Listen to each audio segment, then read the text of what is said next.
Hello everyone. This is how I made my raised bed. I used some 2x10s, cut them in 5-foot lengths. I bought two 10-footers, so I cut them both in half. So I got it, so it's 5x5. I just put a few screws in the corners to hold it together. And then I bought some of this roll material. You got it like Home Depot or Lowe's, and it's like for you put in your garden to control the weeds and stuff. So actually I put this on the bottom of it, and all I needed was a staple gun and a pair of scissors. So as you can see right here around the base, let's raise that up. See right here around the base, after I stapled it all on, I just flipped it over and then I filled it with. Alright, this is what I use. I use Kellogg Garden Organics raised bed and potting mix in it. And I always get the OMRI approved, which means, or OMRI listed, which means there's no human waste in it. A lot of those potting mixes and stuff, they actually put human waste out of the cities and stuff when they try to figure out what they're going to do with that human waste. Well, I guess they decided they wanted to start putting it in people's gardens. So if you get the OMRI approved, you get the one that does not have human waste in it. It's all organic materials. So anyway, I'll probably, in this bed right here, this 5x5, which 10 inches high, I put 5 bags in already. I'll need 6 bags, and then it'll be ready to plant in. It's pretty simple. That's all you need, but it's expensive.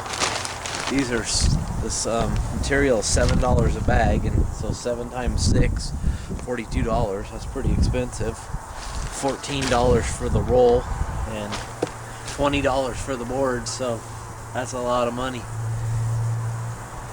especially for as small as it is, because you're not going to get a lot out of there. You can get a handful, but you ain't going to make that money back the first year raising your own. I mean, you'll have the idea that you've raised your own product, and it's actually, you can raise it because this is an organic material, so your product will be organic if you don't add fertilizers and stuff to it, or unless you order or add organic fertilizer.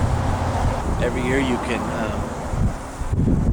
keep reusing this after the first initial year where it costs a lot.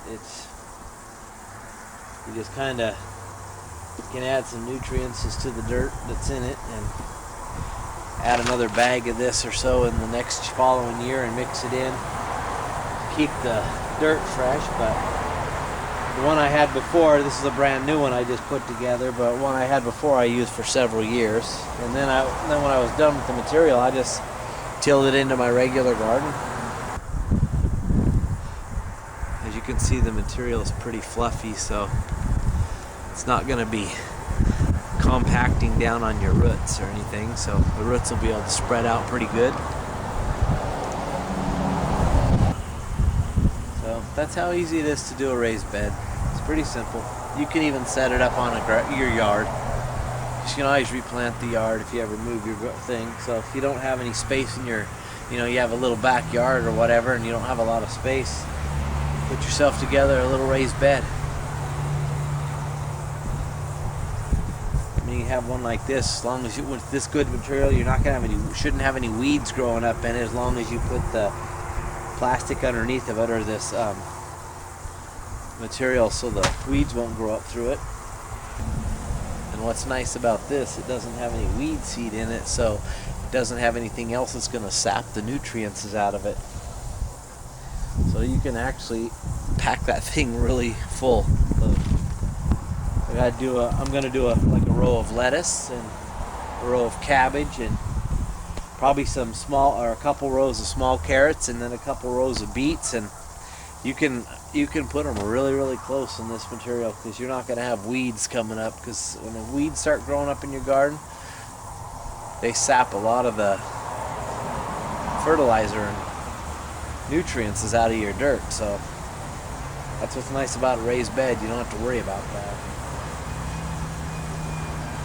after a couple years, you might end up with some weed seed that blows in there, or grass seed or whatever, but it'd be pretty easy to pull out of that. So anyway,